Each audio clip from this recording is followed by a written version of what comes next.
त्यति सफल तपाईँ प्रधानमन्त्री हुँदाखेरि हुन सक्नु भयो? त्यो गलत कुरा कसले भन्यो त्यसरी बाबुराम असफल भयो कि डाक्टर बाबुराम भट्टराईले फर्स्ट म्यान भन्दा सेकेन्ड म्यान सुरु गरेको हो? त्यसबाट के को फर्स्ट सेकेन्ड कुरा सबै फर्स्ट वर्ष साध्य हुन्छ।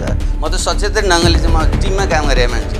निर्दोष मानिसहरूको ज्यान गएकोमा ज्यान दिएकोमा कुनै पीडा या पाप लाग्छ भन्ने लाग्दैन। कति पाप लाग्छ? क्रान्ति गरेर पाप लाग्छ। बाबुराम भट्टराईले आफ्नो जना हत्केलामा हालेर यिनलाई चाहिँ पछारेर छोड्यो। तपाईँहरू जस्तै शैली नचिरे त्यस्तो भयो। कसरी इस्लामी भट्टाचार्य भने कहाँ पुष्टि भयो? केपी ओली जस्ता मान्छेहरू यस्ता मान्छेलाई तपाईँले नेता बनाइदिइसकेपछि अन्य योजना कार्यान्वयन हुन्छ। तर तपाईँहरूलाई किन पताएन त आम जनताहरूले? अनि जनताको चेतना त्यसरी सुरुमै बुझ्थ्यो भनेदेखि त सबैले क्रान्ति गरियो। जनता बिस्तारै बुझाउनु पर्छ। सुनिएको प्रधानमन्त्रीलाई चाहिँ चुनाव गरेर नदिने अनि चाहिँ भएको न्यायाधीशलाई चाहिँ राखेर चाहिँ चुनाव गराउने, यसको पछाडि के थियो?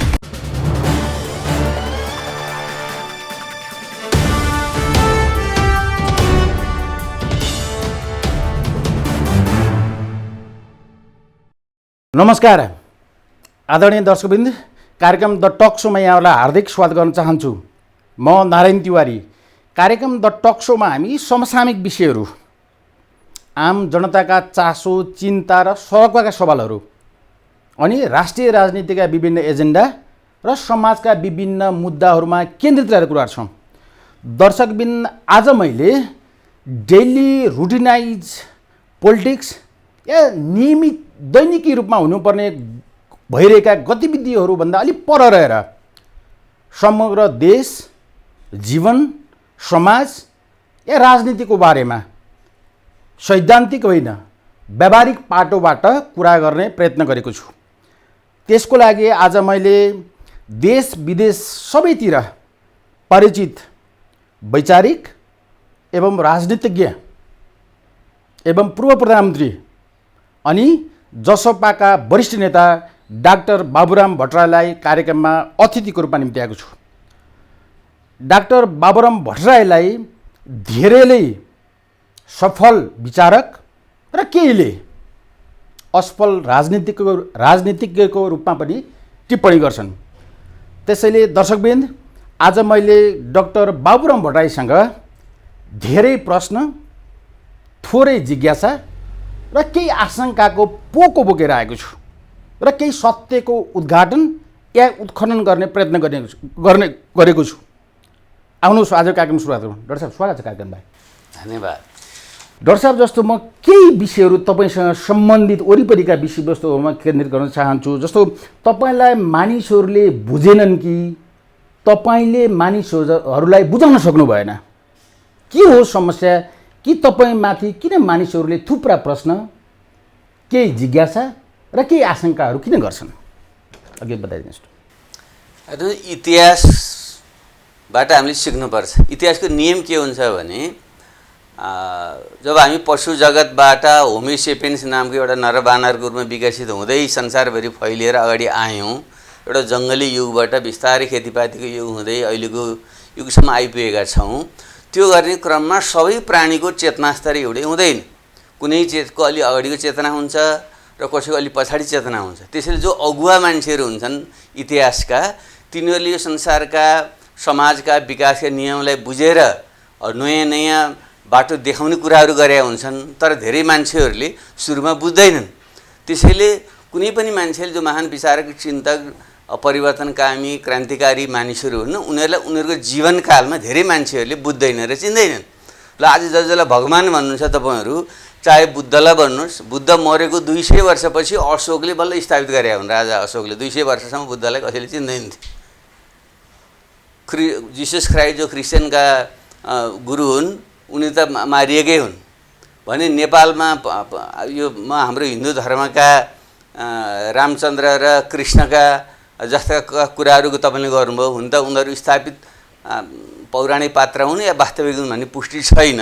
तिनीहरू पनि हेर्नु भने तिनीहरूको जीवनकालमा राम आफै वनवास गएका छन्, कृष्णलाई आफै कंसहरूले मार्नको निम्ति चाहिँ भागिकन जीवन बचाएर उनी हिँडेका छन् भने पछि वैज्ञानिकै कुरा गर्नुहुन्छ, चाहे ग्यालिलियो भन्नुहोस्, चाहे पछिसम्मका चाहिँ वैज्ञानिकहरू भन्नुहोस्, तिनीहरूले आफ्नो जीवनकालमा त प्रताडितै गरेका हुन्। त्यो त बहुला भनिएका हुन् र कयौँलाई त अगस्तिनो ब्रुनोलाई त जिउँदै कराईमा हालेर चाहिँ मारेका पनि हुन्। भने त्यसैले इतिहास र समाज बदल्ने अभियान लागेका मान्छेहरूले आफ्नो जीवनकालमा के प्राप्त भयो भने चिन्ता गरिने। तर हामी त भन्छु हाम्रो समकालीन नेपालमा त हामी त सफल पो हौँ त। हामीले यत्रो ठुलो परिवर्तन क्रान्ति गरेर राजतन्त्र फ्याँकेर लोकतन्त्र ल्यायौँ, संविधान सभाबाट पहिलोचोटि नेपाली इतिहासमा संविधान बन्यो र तिनै मान्छे हामी सत्तामा आएर चाहिँ थोरै समयको निम्ति पनि काम गरी अवसर पाएँ। हामी कहाँ कसरी असफल भयौँ भन्नु, हामी त महान एकदम सफल भन्छु मैले। नेपालको इतिहासको कुरा गर्नुहुन्छ लोकतन्त्रको पछिल्लो चरणमा भने त हामीले त ठुलो परिवर्तन पो ल्यायौँ त। त्यसैले आफूलाई हामी असल पनि हौँ, सफल पनि हौँ र अझ थुप्रै काम गर्न बाँकी छ। त्यो यात्रामा हामी लाग्छौँ। म पटक्कै चिन्तित छैन। नबुझ्ने मान्छेले बिस्तारै बुझ्छन्, हामीले आत्तिनु हुँदैन। जस्तो तपाईँले आफूलाई निर्मल समस्या गर्दाखेरि को हो बाबुराम, के हो बाबुराम र तपाईँका दुर्बल या सबल पक्षहरू के पाउनु भएको छ तपाईँले?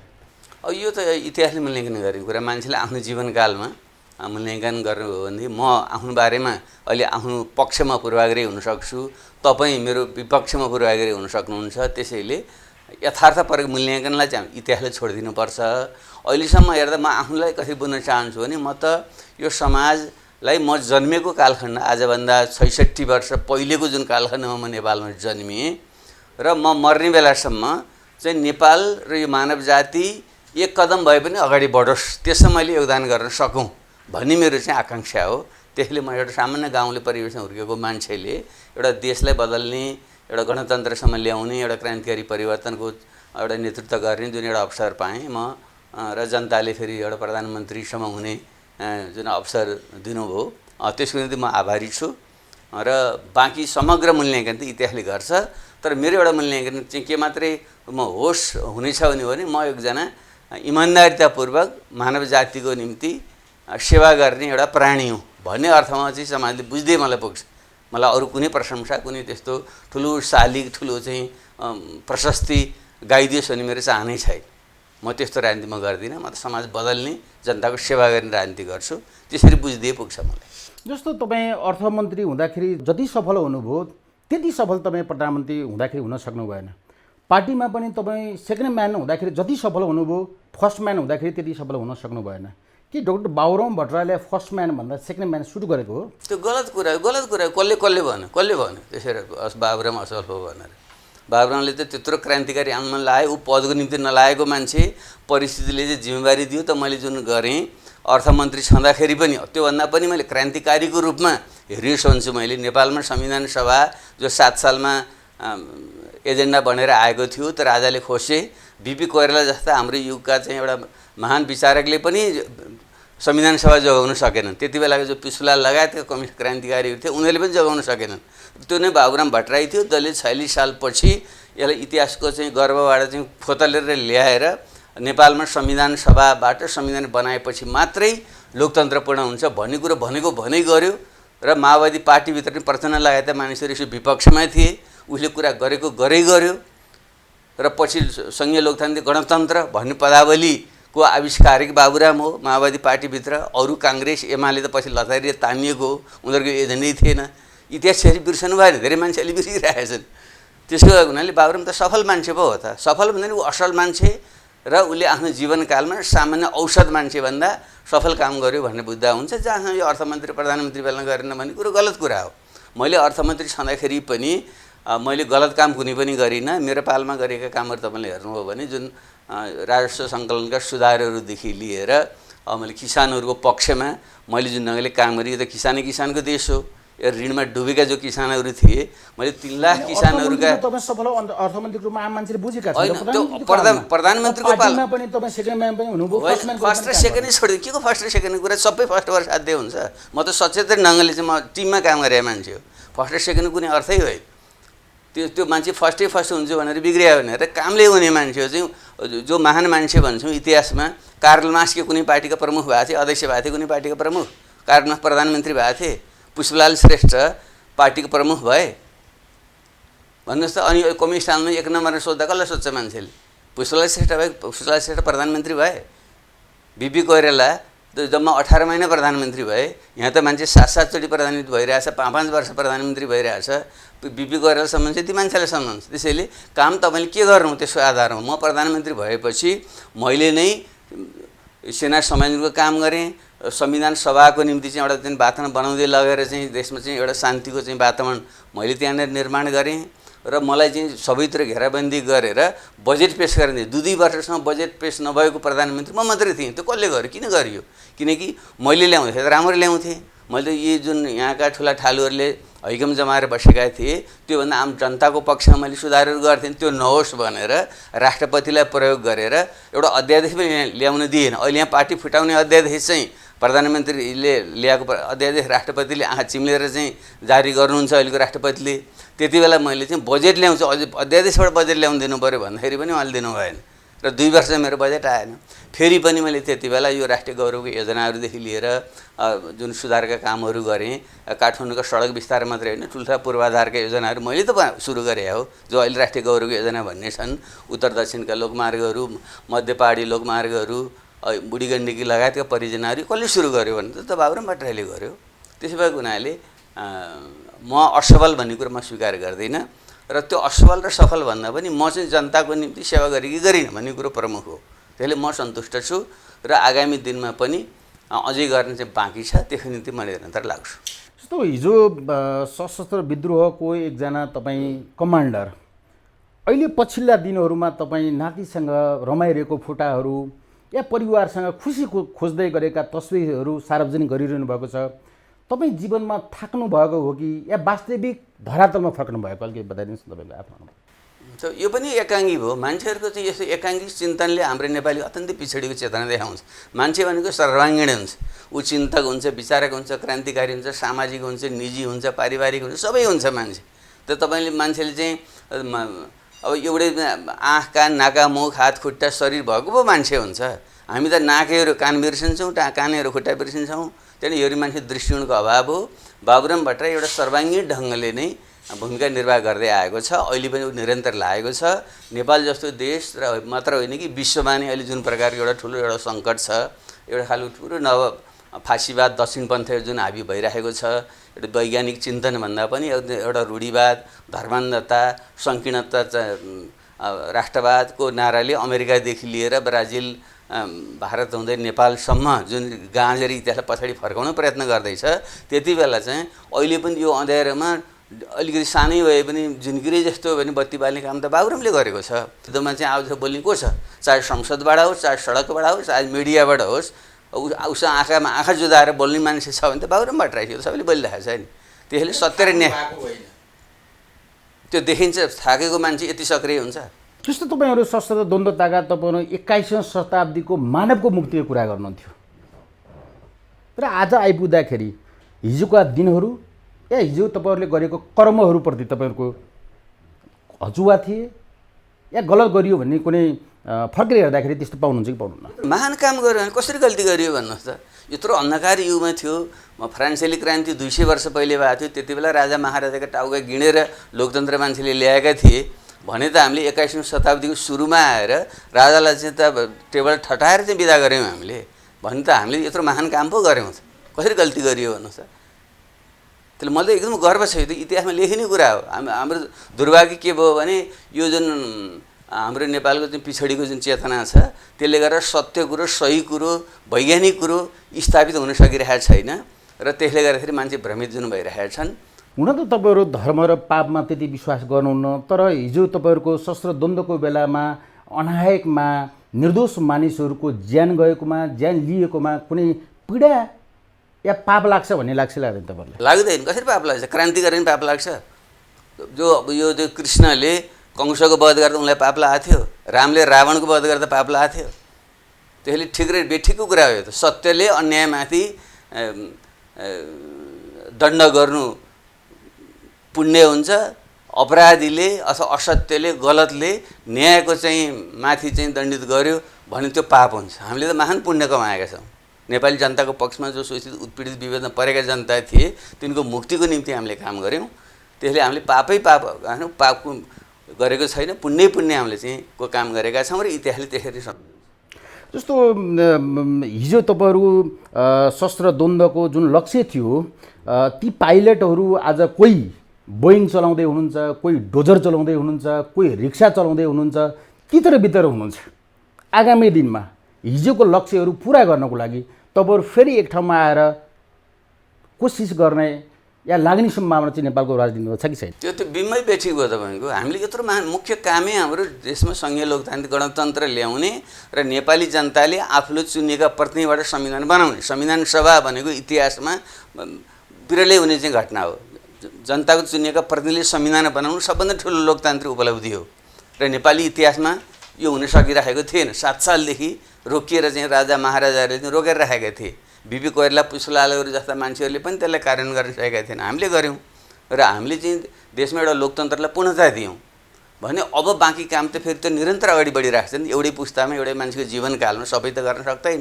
जस्तो तपाईँ वैचारिक हिसाबले पनि अलि अस्थिर जस्तो, साङ्गठनिक हिसाबले पनि पार्टीहरू पनि परिवर्तन गर्नुभयो। हिजो सशस्त्र द्वन्द्वको तपाईँ एकजना कमान्डर हुनुहुन्थ्यो, पछि वैकल्पिक राजनीति भन्नुभयो, अहिले पावर पोलिटिक्स या विकल्पको राजनीति पनि भन्दै हुनुहुन्छ तपाईँहरू। तपाईँहरूको जीवनमा, डाक्टर बाबुराम भट्टराईको जीवनमा किन यति धेरै राजनीतिक हिसाबको उतार चढाव आयो बताइदिनुहोस् न। एउटा गतिशील मान्छे निरन्तर यात्रामा रहन्छ, जो चाहिँ एउटा दृष्टिविहीन हो, अपाङ्ग अशक्त मान्छे, धेरै चल्न सक्दैन, जहाँ जन्मियो त्यहीँबाट चाहिँ वरिपरि पिँढी र आँगनमै मर्छ। तर एउटा गतिशील मान्छे देश संसार चाहेर जसरी चाहिँ भूमिका निर्वाह गर्छ, बाबुराम भट्टराईले आफ्नो जीवनकालमा पहिलो त यो लोकतन्त्र गणतन्त्र ल्याउनुको निम्ति उसले भूमिका निर्वाह गर्यो र त्यसको निम्ति माओवादी पार्टी आफैले निर्माण गरेर एउटा बिन्दुसम्म पुर्याएर पहिलो पार्टीको रूपमा स्थापित गरेर संविधान सभाबाट संविधान जारी गर्यो। आफै संविधान सभाको बनेको चाहिँ संवैधानिक समितिको सभापति भएर संविधान निर्माणमा अग्रणी भूमिका खेल्यो। त्यो उसले काम पुरा गर्यो। त्यसपछि अब देशमा लोकतान्त्रिक गणतन्त्र संस्थागत गरिसकेपछि जो बाँकी कामहरू छन्, केही कामहरू अझै बाँकी छन्, जस्तै संघीयता अझै पूर्ण भएको छैन। नेपाल भनेको हिमाल पहाड तराई मधेसले बनेको मुलुक हो। यहाँ विभिन्न जाति भाषा समुदायहरू छन्। उनीहरू सबैको आफ्नो पहिचान र अधिकार सुनिश्चित गर्ने गरी यो संविधानलाई अझै पूर्णता दिनुपर्छ भन्ने एउटा काम बाँकी छ। त्यो मुद्दा मैले उठाएको छु। अर्को देशमा जुन यो चरम एउटा भ्रष्टाचार छ, फेरि उही पुरानै शक्ति जो थिए जो यो संघीयता लोकतन्त्र गणतन्त्रका विरोधी थिए, क्रान्तिका विरोधी थिए, पछि फेरि जनतालाई चाहिँ फेरि झुक्क्याएर अहिले सत्तामा पुगेर देशलाई चाहिँ पछाडि फर्काउँदैछन्, चरम भ्रष्टाचार गर्दैछन्, देशको सम्पत्तिमाथि लुट मचाउँदैछन्। यसलाई फेरि सफा गर्नको निम्ति एउटा सुशासन दिनु छ। यो मुद्दाको निम्ति चाहिँ फेरि मैले आज उठाइराखेको छु र मुख्य रूपमा देश जुन गरिबी र बेरोजगारी छ यसको अन्त्य गरेर नेपाललाई छिटोभन्दा छिटो 10-20 वर्षभित्र कसरी विकसित बनाउने भने एउटा फेरि नयाँ विचार, नयाँ सिद्धान्त र नयाँ शक्तिको खोजीमा म छु। त्यही क्रममा नै हामीले फेरि यो पुराना पार्टीबाट अब हुँदैन, पुराना पार्टी त ले चाहिँ त्यो आफ्नो चाहिँ क्षमता गुमाइसके, त्यसैले नयाँ ज्ञानमा आधारित भएको चाहिँ नयाँ एउटा वैकल्पिक शक्ति बनाउनुपर्छ भनेर नै हामीले 3-4 वर्ष यता जुन प्रयत्न गरेका छौँ, नयाँ शक्ति समाजवादी हुँदै जनता समाजवादी पार्टीसम्म जो आएका छौँ, यो त एजेन्डा मिल्ने शक्तिहरूको एकीकरण हो। यो एकैचोटि भएको भए राम्रो हुन्थ्यो। तपाईँले पार्टी फेर्यो, कहाँ पार्टी फेर्यो? उही एजेन्डाभित्र विभिन्न शक्तिहरूले एक ठाउँमा ल्याएर यो पार्टी चाहिँ उसले निर्माण गर्दैछ। त्यस अर्थमा तपाईँले हेर्नुभयो भने हामी काङ्ग्रेस कम्युनिस्टको विकल्पमा अहिले हामीले जनता समाजवादी पार्टीसम्म जुन निर्माण गरेका छौँ, अब यसलाई स्थापित गरेर देशको नेतृत्वदायी शक्तिमा पुर्याउने र देशमा संघीयता, सुशासन, समृद्धिका जुन एजेन्डा छन् त्यसलाई चाहिँ लागू गर्ने हाम्रो लक्ष्य हो। त्यसमा पनि हामी सफल हुन्छौँ। तपाईँ ढुक्क रहनुभयो हुन्छ। जस्तो कतिपय मानिसहरूलाई डाक्टर बाबुराम भट्टराईलाई एकजना अस्थिरताको कारकको रूपमा पनि टिप्पणी गरिरहेका छन्। तपाईँहरूले कहिले कतिलाई उचालिरहनु भएको भन्छन्, कहिले कतिलाई चिडाइरहनु भएको भन्छन्। पछिल्लो समय तपाईँको सोसियल मिडियामा आएका भाषा हेर्दाखेरि तपाईँको जुन व्यक्तित्व अनुसार सौँधिलो भएन त भनेर मान्छेले टिका टिप्पणी पनि गरिरहेको अवस्था छ। तपाईँले किन धेरै मानिसहरूलाई जोड्न सक्नु भएन या सबैको साझा मान्छे किन हुन सक्नु भएन डाक्टर बाबुराम भट्टराई? संसारमा कोही सबैको साझा मान्छे हुँदैन। कृष्ण सबैका साझा भए, राम सबैका साझा भए, ऊ त सत्य र न्यायका पक्षधरकालाई साथ दिनुपर्छ, त्योसँग साझा हुनुपर्छ। अन्यायी, अत्याचारी, ठग, लुच्चा तिनलाई पनि तपाईँले साथ लिन थाल्नुभयो भने त्यहाँदेखि तपाईँले कसरी समाजमा काम गर्नुहुन्छ? त्यसैले मैले सत्य र न्यायको पक्षमा चाहिँ निरन्तर उभिने मेरो प्रतिबद्धता हो। त्यसमा म लागिरहेको छु र हामी त्यसमा चाहिँ निरन्तर फेरि आफ्नो शक्तिलाई बिस्तारै हामी गरेर हामी जाँदैछौँ। र तपाईँले कसैले गाली गर्यो, गलज गर्यो भन्नुभएको छ। त्यसरी त त्यो समाजमा त्यो दुष्ट प्रवृत्ति समाज त हुन्छ त। त्यो दुष्ट प्रवृत्ति, ठग प्रवृत्तिले सत्य र न्यायको विरुद्धमा त्यो बोल्छ, उफ्रन्छ, कराउँछ, चिच्याउँछ भने त्यसलाई महत्त्व दिनु त होइन। समाज जहिले पनि त्यो हुन्छ इतिहासमा। त्यसैले म त भन्छु बरु हाम्रै जीवनकालमा हामीले जुन प्रकारको जनताबाट समर्थन, सहयोग र सम्मान पाएका छौँ यो त धेरै ठुलो कुरा पो हो त। जब इतिहासमा त कयौँ महामानवहरू जुन इतिहासमा काम गर्ने मान्छे हुन्छन् आफ्नो जीवनकालमा त पुरै प्रताडित हुन्छन् उनीहरू। तर हामीले त बरु अहिले जिउँदैमा यतिको सम्मान पाएका छौँ, यो त ठुलो कुरो पो हो त। त्यसले म सम्मानलाई एक त लागेकै होइन, तर जे जति सम्मान जनताले दिएका छन् यो त धेरै ठुलो कुरो हो भन्छु। यो इतिहासमा सत्य र न्यायको पक्षमा लाग्ने मान्छेले त्यो पाउँदैन। जस्तो राजनीतिमा टिप्पणी होला, तर तपाईँको बौद्धिकतामा सबैको सम्मान रहिआएको छ। जस्तो तपाईँको यति धेरै अद्भुत बौद्धिक क्षमता, विचार, दर्शन हुँदाहुँदै पनि तपाईँ किन एक खालको किनारामा जस्तो एक खालको माइनोरिटीमा पर्दै गइरहनु भएको छ? डाक्टर बाबुराम भट्टराईको बौद्धिकताको फुल अप्सनमा चाहिँ किन दौडिन सक्नु भएन डाक्टर बाबुराम भट्टराई? तपाईँले फेरि यो कुरो दोहोऱ्याइरहनु भएको छ। तपाईँले महान वैज्ञानिक काम, ठुला चिन्तकहरूले चाहिँ बत्ती बाल्ने हो। अँध्यारो त ठुलो हुन्छ, अँध्यारो धेरै हुन्छ, उज्यालो टुकी त सानो हुन्छ, तर त्यो सानो टुकीले ठुलो अँध्यारोलाई अन्त्य गर्छ। त्यसैले एउटा सत्य र न्यायको विचार बोक्ने मानिसहरूले हाम्रो जीवनकालमा यति चाहिँ परिवर्तन ल्याउन सक्नु भनेको त ठुलो कुरो। त्यसैले यो सानो हो, पछाडि पऱ्यो, किनारे लायो भने त म मान्दिनँ। कसरी किनारे लायो भने संविधान सभाबाट संविधान बन्यो, गणतन्त्र आयो, यत्रो चाहिँ एजेन्डा हामी साबित गरेर मान्छेको टिप्पणी जिज्ञासा छ। डाक्टर भट्टराई चाहिँ मेन स्ट्रिममा हुनुपर्ने मान्छे अलिकति किनारामा पर्दै गइरहनु भएको छ। तपाईँकै चिन्ता गरेर पनि होइन, बाबुरामको चिन्ता हामी त बनाउँदैछौँ। मेन स्ट्रिम त बनाउने, मेन स्ट्रिम भने कहिले पनि हुँदैन। अग्रगामी मानिसहरूले पुरानो मेन स्ट्रिमलाई चाहिँ भत्काएर नयाँ मेन स्ट्रिम बनाउँछ। हिजो पनि त चाहिँ पहिले त काङ्ग्रेसै मेन स्ट्रिम थियो, एमाले मेन स्ट्रिम थियो, हामीले माओवादी मेन स्ट्रिम बनाएनौँ भने अब तपाईँ हेर्नुलाई केही समयपछि यो समाजवादी, जनता समाजवादी नयाँ मेन स्ट्रिममा लिएर आउँछ। यो क्रान्तिकारीले गर्ने भएकै व्यवस्थाभित्र बसेर लाभ लिने त हिजो पञ्चायत सबभन्दा ठुलो थियो नि त। कति अवसरवादी मान्छेले पञ्चायतभित्रै गएर चाहिँ आफ्नो चाहिँ सम्पत्ति आर्जन गरे, तर ती कहाँ गए, कसले सम्झ्यो ती मान्छेहरूलाई? त्यसैले हामीले त समाज बदल्ने मान्छेहरूले त आफूले चाहिँ मूलधार सिर्जना गर्ने हो। पुरानो मूलधारमा त्यहीँ चाहिँ डुबेर आफ्नो स्वार्थ लिप्सा प्राप्त गर्ने काम गर्ने होइन। त्यसलाई चाहिँ इतिहासमा कसैले पनि गणना गर्दैन। त्यसले हामी त नयाँ इतिहास बनाउँदैछौँ। तपाईँ हेर्नु होला, त्यो इतिहास र सत्य सुरुमा सानो हुन्छ, तर चाहिँ स्थापित हुँदै गएपछि त्यो नै मूल प्रभाव भनेर आउँछ। त हाम्रो विचार फेरि मूल प्रभाव भनेर चाहिँ आउँछ। जस्तो एकातिर हिजोको तपाईँको हिंसात्मक द्वन्द्वको पृष्ठभूमि छ। कतिपयले तपाईँलाई भारतीय चस्माका को रूपमा पनि, भारतीय दृष्टिकोण पनि तपाईँलाई हेरिरहेका हेर्दैन। कसैले हेर्दैन। त्यो केही राजावादी त हिजोको त मरेको लासहरू, भूतहरूको प्रेतहरू अहिले गऱ्यो भने त्यसले हेऱ्यो भनेर हुन्छ। भूत प्रेत त अलिकति तर्साउन आउँछन्, त्यसले कसले महत्त्व दिन्छ? बाबुराम भट्टराई जसले आफ्नो जना हत्केलामा हालेर यिनलाई चाहिँ पछारेर छोड्यो, यिनको 100औं वर्षदेखिको चाहिँ यिनको अन्धकार युगको अन्त्य गर्यो, त्यो कसैको चाहिँ परस्त हो भने कसले पत्याउँछ? किन पत्याउनु? कसरी पत्याउने भन्नुहोस् त?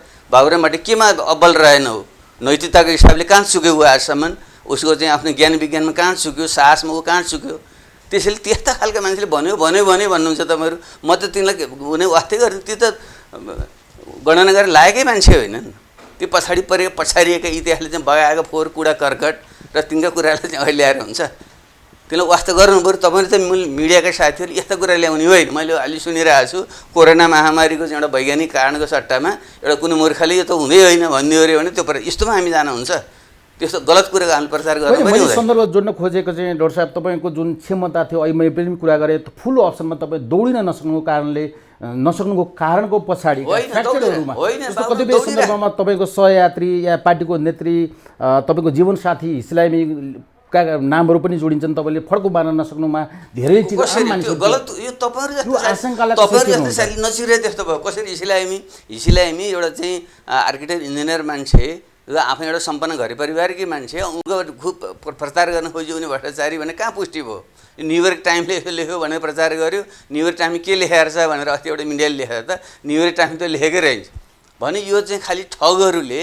तपाईँ हामी इतिहासमा पढ्छौँ नि, कथामै ठाउँ पढ्छौँ नि, एउटा चाहिँ ब्राह्मण चाहिँ एउटा चाहिँ खसी लिएर चाहिँ जाँदै थिए, 4 जना ठगुर बाटोमा बसेर ए बाहुन कहाँ यो कुकुर लिएर जाँदैछौ भन्यो एउटाले।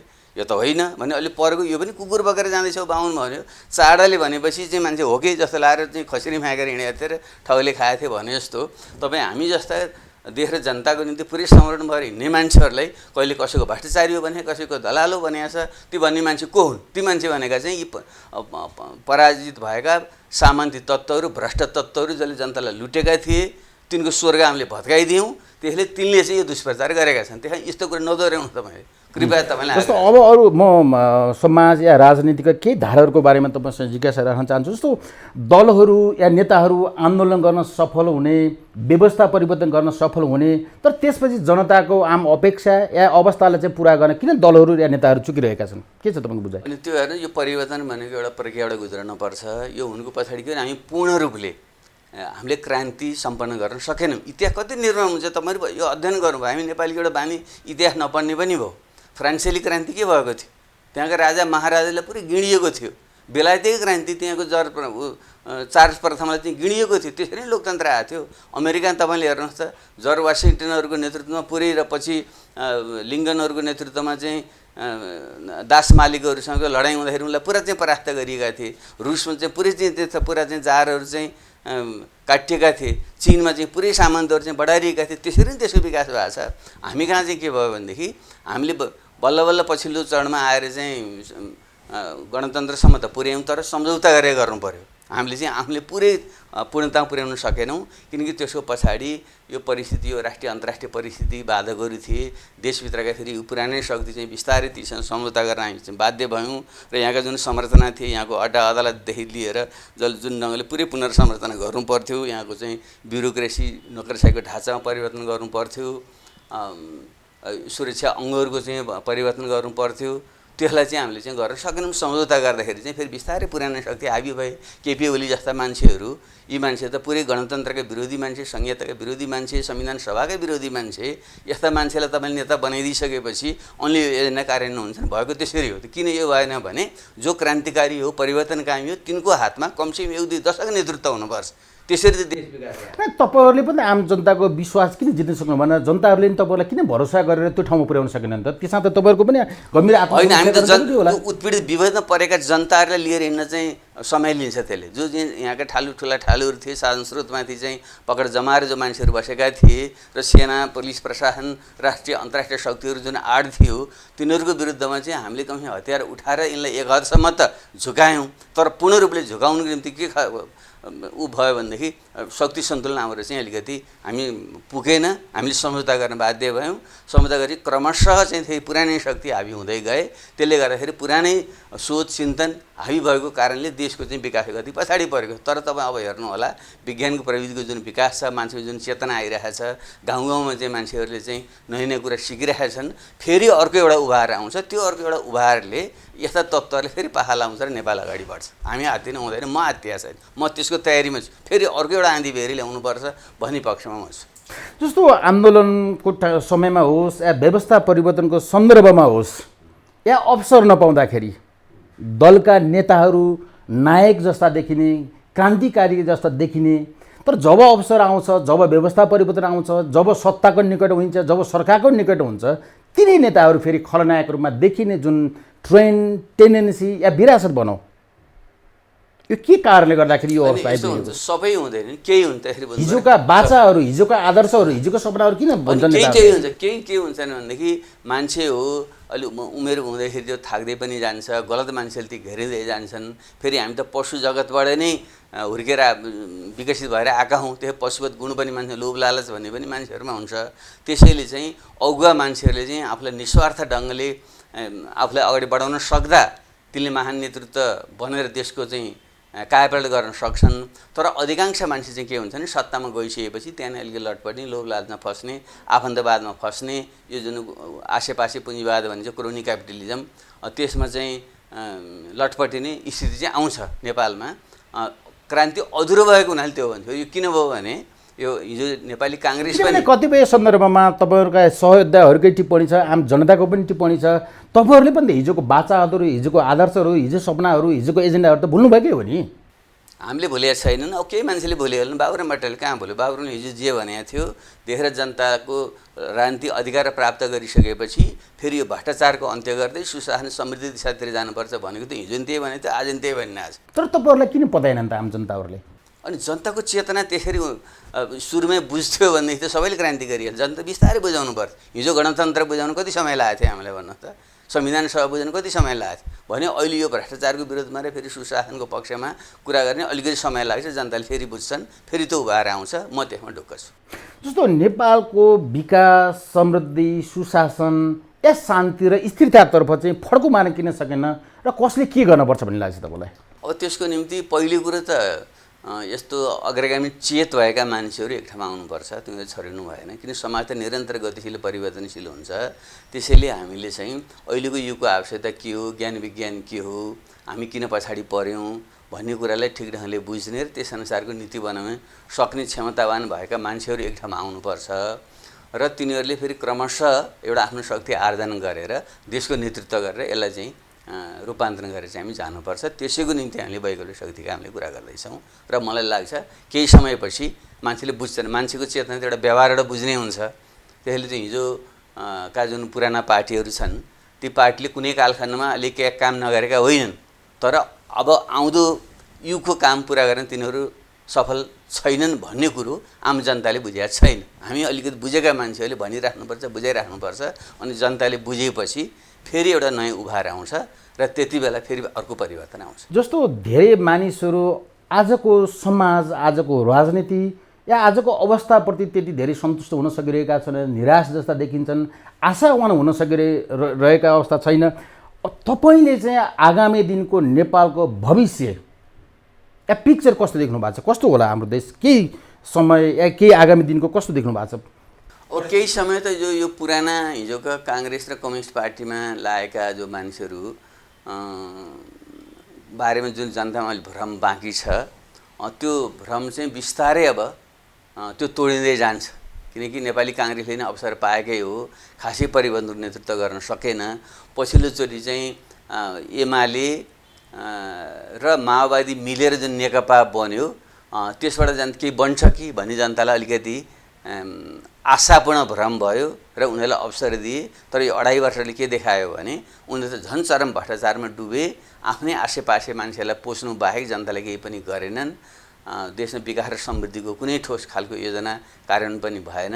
गरिब बेरोजगार जनताको रोजगारी समस्या पनि हल भएन भन्ने पनि बिस्तारै मान्छे बुझ्दैछ। न त भूमि सुधार भएर किसानले चाहिँ ठिक ढङ्गको जमिनको स्वामित्व प्राप्त गरे, न चाहिँ गरिब जनताले चाहिँ एउटा रोजगारीको ग्यारेन्टी भयो, न उद्योग धन्दाहरू खोले भन्ने कुरा जनताले बिस्तारै बुझ्यो भने अब जनताले साँच्चै नै यो सुशासन, समृद्धि र नयाँ ढङ्गको चाहिँ एउटा लोकतन्त्र र समाजवादको दिशातिर जाने शक्ति कुन रहेछ भनेर फेरि चाहिँ बिस्तारै पहिचान गर्छ।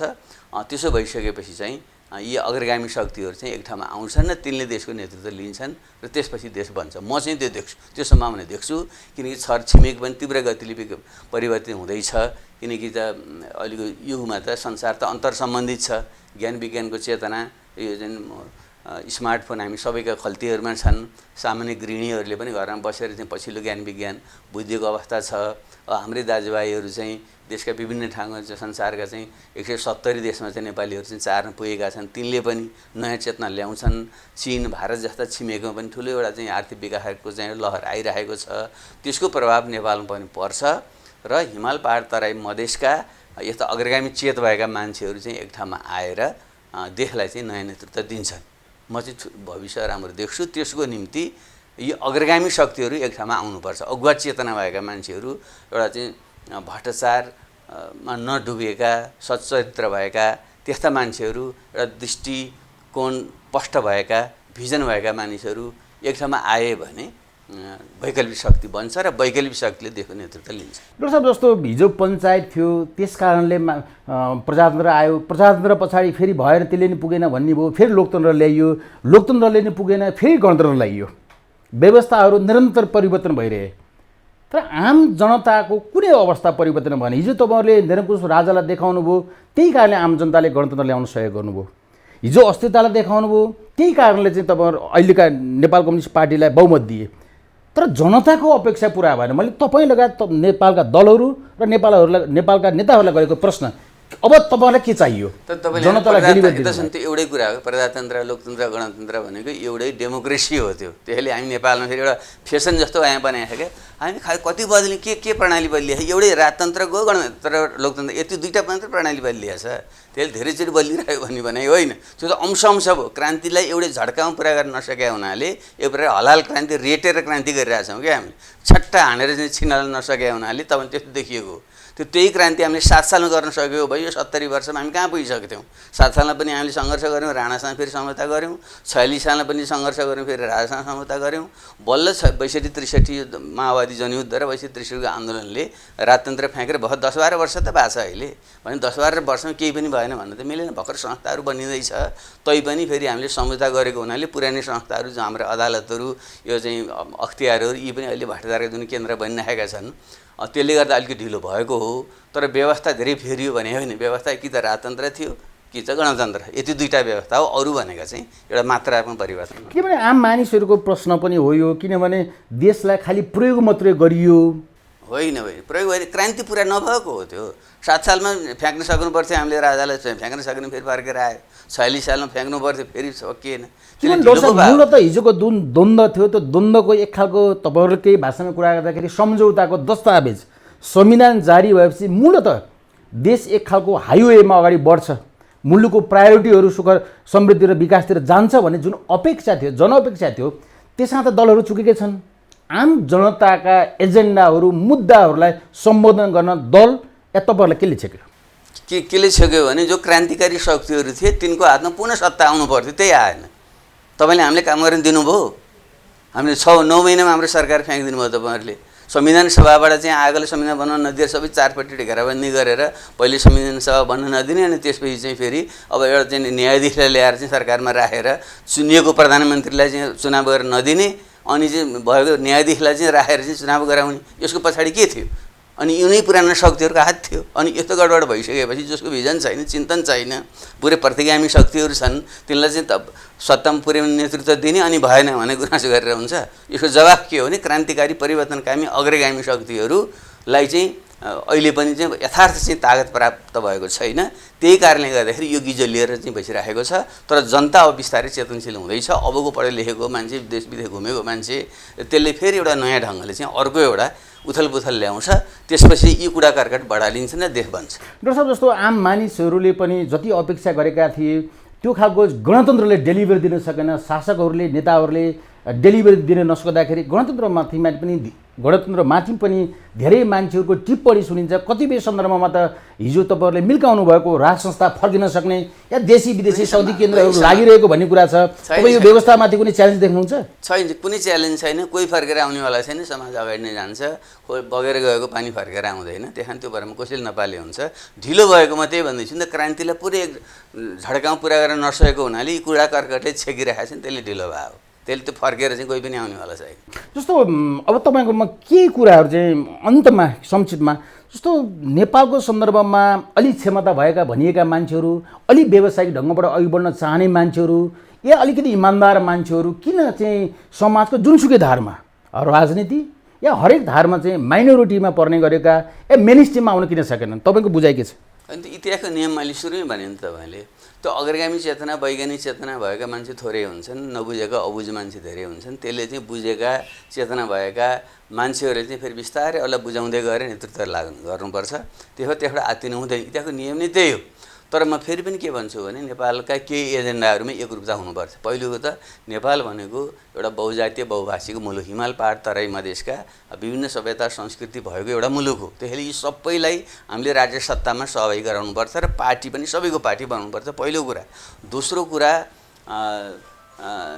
यो हामी कहाँ जुन व्याप्त गरिबी र बेरोजगारी छ साधन स्रोतको कमी छ औद्योगिकरण भएको छैन उत्पादनै थोरै छ धन नै थोरै छ त्यसले गर्दा लुछाचुडी गर्ने र भ्रष्टाचार गरेर चाहिँ छिटो रातारात चाहिँ कमाउने भन्ने जुन भ्रष्टाचारी प्रवृत्ति छ त्यसलाई हामीले रोक्नुपर्छ र हामीले चाहिँ छिटोभन्दा छिटो चाहिँ देशमा चाहिँ उद्योग धन्दा कल कारखानाहरू खोल्ने रोजगारी सिर्जना गर्ने सम्पत्ति सिर्जना गर्ने र देशको जुन जनशक्ति बाहिर गएको छ त्यसलाई चाहिँ देशभित्रै नै बरु विदेशबाट चाहिँ पुँजी प्रविधि चाहिँ ल्याएर यसरी विकास गर्न सक्छ त्यसो भने भन्नु जस्तो भयो व्यवहारिक अनि व्यवहारै भन्ने म व्यवहारै भन्ने आछु त व्यवहार के भन्ने आछु पहिले त राज्य सत्तामा सबैले सबै बनाउनु तपाईँले अहिले पनि जो हिजो बिचडी पछाडि परेको मान्छे चाहिँ राज्य सत्तामा पुगेको छ ब्युरोक्रेसीको मान्छे छन् अहिले पनि तपाईँ सिडिओहरू हेर्नुहोस् त 77 जिल्लाका सिडिओहरू पनि 70 जनाभन्दा बढी चाहिँ पुरुष र चाहिँ एउटै जातिका मान्छे छन् खोइ त्यहाँ खोइ मधेसी खोइ के दलित खोइ जनजाति खोइ तिनीहरूको चाहिँ क्षमताको प्रयोग गर्नु परेन हामीले त्यसैले पहिलो कुरो समावेशी भएकै छैन दोस्रो कुरो उनै चाहिँ केही 150 जना मान्छेहरूले ब्याङ्कको चाहिँ 20-30 हाम्रो 30-35 खर्ब जुन रुपियाँ छ त्यही चलाएका छन् तिनै मान्छे मोटाएका छन् तिनै मान्छे जुन अहिलेसम्म उम्निएर चाहिँ जुन कुरा सुनिराख्नु भएको छ तिनले बाँडेर खाइरहेका छन् र आम जनतामा त्यो साधन स्रोत पुगेको छैन दोस्रो कुरो र तेस्रो कुरो चाहिँ उद्योग धन्दाको विकास गर्नुभन्दा पनि खालि राज्यलाई चाहिँ त्यहाँ लुटेर खाने खालको जुन खालको अर्थतन्त्र छ यसलाई हामीले बदल्न सकेका छैनौँ त्यो कारणले गर्दा यो नभएको देश विदेशमा हल्लाएको त्यत्रो शस्त्र द्वन्द्वले त तपाईले अहिले भनिरहेको चिज परिवर्तन गर्न सक्नु भएन भने लोभ र पाप स्वार्थमा गाँजिएको नेताहरूबाट दलहरूबाट या अहिलेको पुस्ताबाट तपाईले भनेको नेपालको नयाँ परिदृश्य कसरी आउँछ अब त्यो फेरि अर्को विद्रोह गर्छ अब त विस्तारित भयो नि त हिजो चाहिँ त थोरै मान्छे मात्रै चेतना थियो हामीले जनयुद्ध गर्दा त्यति बेला यो फोनहरू यिनीहरू पनि त्यो गाउँघरमा त्यति थिएन हामीले कति मेहनत गरेर बुझाउनु पर्थ्यो अब त्यो फोनबाट इन्टरनेटबाट मान्छेले बुझिरहेको छ धेरै मान्छे चाहिँ देश विदेश चाहेर आउने मान्छे भएका छन् चेतना पनि फैलिँदैछ सहरीकरण पनि अब बढी भएको छ पढ्ने लेख्ने मान्छेको सङ्ख्या पनि बढेको छ त्यसले गर्दाखेरि यो उन्नत चेतनाले फेरि अर्को एउटा परिवर्तन ल्याउँछ हिजोको भन्दा पनि ठुलो धक्का दिन जरुरी देख्नुहुन्छ बिल्कुल नयाँ ढङ्गको फेरि एउटा धक्का अनि समाजको जुन छ नि सामाजिक सांस्कृतिक आर्थिक परिवर्तन राजनीतिक प्रणालीमा त त्यति धेरै सामान्य सुधार गर्दा हुन्छ यो संहितालाई अलि पूर्णता दिने यो अदालतलाई अलि सुधार गर्ने र ब्युरोक्रेसीको ढाँचालाई परिवर्तन गर्ने गर्दा हुन्छ तर सामाजिक रूपमा अहिले पनि जुन पिछडिको जुन चेतना छ दलितहरूमाथिको चाहिँ छुवाछुतपूर्ण व्यवहार छ महिलाहरू अहिले पनि चाहिँ छाउपडी र चाहिँ महिनाभरि बार्ने खालका जुन खाले प्रथा छन् छोरीहरूलाई अहिले पनि ठिक ढङ्गले चाहिँ पढ्ने लेखाउने वातावरण नबनाउने जुन समस्या छ यसको चाहिँ परिवर्तनको निम्ति फेरि एउटा उभार चाहिँ आउनुपर्छ डाक्टर साहब अब म अन्तमातिर आइरहेको छु जस्तो तपाईँले बुझेको जीवन के हो तपाईको जीवनको निष्कर्ष के हो अलिकति बताइदिनुहोस् आम दर्शकलाई जीवन भनेको निरन्तरको यात्रा हो तपाईँ निरन्तर यात्रामा तपाईँ ल्याइराख्नुपर्छ कहिले पनि हार्नु थाक्नु हुँदैन र पक्की कुरो समाज विकासको जुन नियम हो त्यसलाई बुझ्नुपर्छ यो त एकदम गतिमा छ परिवर्तनमा छ त्यो परिवर्तनका नियमलाई बुझेर आफूलाई पनि निरन्तर पछिल्लो ज्ञान विज्ञानमा अभ्यस्त पार्नुपर्छ र मान्छे एउटा सामाजिक प्राणी हो एक्लैले गर्न सक्दैन त्यसैले तपाईँ अगाडि बढेको मान्छेले चाहिँ धेरै नबुझेका मान्छेहरूलाई पनि बिस्तारै बुझाउँदै गएर साथमा लिएर समाज परिवर्तनको दिशामा अगाडि जानुपर्छ त्यसमा लाग्नु नै एउटा मानवीय क्षमता र दक्षता र कर्तव्य हो त्यसैले म आफूलाई निरन्तर यो परिवर्तनको प्रक्रियामा आफूलाई चाहिँ अगाडि राख्ने र आम जनतालाई पनि त्यो अभियानमा जोड्ने मेरो अभिलाषा हो र त्यसमा म निरन्तरमा लाग्नेछु त्यस्तो तपाईँको जीवनमा सबभन्दा बढी प्रभाव पारेको या प्रेरक व्यक्तित्व या मनपर्ने कुनै व्यक्तित्वको कोही हुनुहुन्छ मैले अहिले अस्ति मात्रै नै एउटा ट्विटरमा गरेको थिएँ तपाईँले हेर्नु होला मैले पिन पनि गरेको छु एउटा चाहिँ त युग अनुसार हुन्छ मान्छे भनेको एउटा सुरुको जुन युग थियो अन्धकारको युग थियो त्यति बेला चाहिँ एउटा गौतम बुद्धले मान्छेको ज्ञान मान्छेको चेतना नै सबभन्दा ठुलो कुरा है ध्यान गरेर आफ्नो शक्तिलाई नै हामी केन्द्रित गर्न सक्यौँ भनेदेखि चाहिँ त्यहाँ चाहिँ त्यसले चाहिँ प्रबोधन बुद्धत्व प्राप्त हुन्छ भनेर हामीभित्रै त्यो क्षमता छ भन्ने एउटा चाहिँ ज्ञान उनले दिए त्यसलाई म मान्छु समाज विज्ञानको नियम के हो समाज कसरी चाहिँ अब पिछडिको समाजबाट अगाडि बढ्छ भन्ने कुराको चाहिँ एउटा द्वन्द्वात्मक भौतिकवाद ऐतिहासिक भौतिकवादको सिद्धान्त चाहिँ कार्ल मार्क्सले ल्याए तिनलाई म एउटा महान विचारक माग्छु यो विश्व ब्रह्माण्ड के हो भन्ने कुरालाई चाहिँ ठिक ढङ्गले बुझ्ने एउटा नीति हामी यो निरन्तर विश्व यो ब्रह्माण्ड चाहिँ 12-13 अर्ब वर्ष पहिले चाहिँ सृष्टि भयो र यो निरन्तर गतिमा छ पदार्थ र चाहिँ यो चाहिँ ऊर्जाको चाहिँ निरन्तर रूपान्तरण हुँदै अगाडि बढ्छ विश्व भन्ने जुन एउटा चाहिँ यो सापेक्षताको सिद्धान्त आइन्स्टाइनले आविष्कार गरे त्यो भौतिक जगतलाई बुझ्ने सबभन्दा महत्त्वपूर्ण विचार त्यही हो भन्ने म मान्छु भने नेपालकै सन्दर्भमा हेर्दाखेरि चाहिँ यो टुक्रा टुक्रा भएर बसेको चाहिँ एउटा नेपाललाई भौगोलिक एकीकरण गरेर जुन कौशल रणकौशल चाहिँ देखाए पृथ्वीनारायण शाह पनि एउटा महान मान्छे थिए भन्ने म मान्छु र चाहिँ हाम्रो जस्तो पिछडिएको एउटा सामन्ती युगमा चाहिँ एउटा ज्ञानको आधुनिकताको ज्योति बाल्ने काम जो बिपी कोइरालाले गरे तिनलाई पनि एउटा महान मान्छे म मान्छु र समाज चाहिँ धनी र गरिब र विभिन्न जाति क्षेत्र लिङ्ग समुदायमा विभाजित छ, सबैलाई न्याय हुनुपर्छ, सबै बराबर हुनुपर्छ भन्ने जुन एउटा समाजवादी चेतना पुष्पलाल श्रेष्ठले चाहिँ अगाडि बढाए, तिनलाई म महान मान्छु। यसरी चाहिँ म अन्तर्राष्ट्रिय रूपमा चाहिँ बुद्ध, मार्क्स र आइन्स्टाइन र राष्ट्रिय रूपमा चाहिँ पृथ्वीनारायण शाह, बिपी कोइराला र पुष्पलाल अहिलेसम्मका चाहिँ नेपालका चाहिँ प्रेरणादायी व्यक्ति जोडिहालेँ। किनभने गौतम बुद्धलाई त नेपालमा जन्मिनु भएको, नेपालको रूपमा बुझिएको थियो, तपाईँले चाहिँ अन्तर्राष्ट्रिय भनिदिनु भएको त्यसमा चाहिँ अलिकति होइन, उहाँ भूगोल यहाँकोमा जन्मिए पनि तर उहाँकोले त बुद्धत्व प्राप्त गरेर त ज्ञान त संसारलाई फैलाउनु भयो उहाँले, त्यसले उहाँको ज्ञान र विचार छ त्यो नेपालमा। डक्टर साहब यो बारेमा किन अन्तर्राष्ट्रिय भन्नुभयो भने पनि आम चासो भाले मैले त्यसर्थ ऊ महानै अन्त एउटा त बुद्धत्व उनले प्राप्त गरेका नै विभिन्न ठाउँमा घुमेर उनले प्राप्त गरे, यहीँ नेपालमा लुम्बिनी भएर प्राप्त गरे, संसारभरि घुमेर उनले प्राप्त गरे र उनको ज्ञानको जुन महत्त्व र ओज छ त्यसको चाहिँ अन्तर्राष्ट्रिय महत्त्व छ, मानव जातिकै निम्ति महत्त्व छ, नेपालको निम्ति मात्रै होइन। जब पृथ्वीनारायण शाहको भूगोल त नेपालमा बनाए, बिपी कोइराला राजनीति नेपालमा गरे, त्यसले ऊ चाहिँ राष्ट्रिय भए। यी चाहिँ बुद्ध, मार्क्स र आइन्स्टाइनले जुन सिद्धान्त आविष्कार गरे त्यो त सबै मानव जातिको भयो, त्यसले ती अन्तर्राष्ट्रिय भए।